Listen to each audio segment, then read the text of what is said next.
الفيديو الذي طال انتظاره.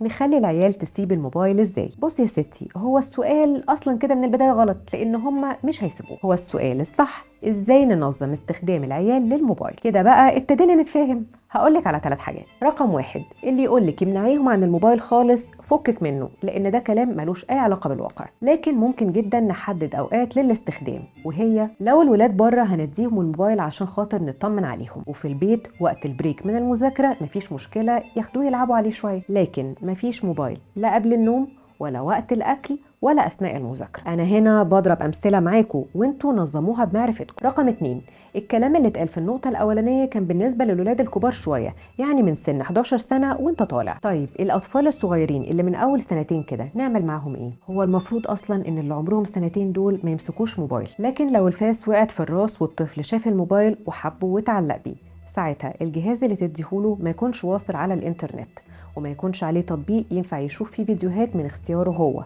كل اللي هتعمليه ان انت هتعملي داونلود لشوية فيديوز عبارة عن اغاني وشوية حاجات تعليمية.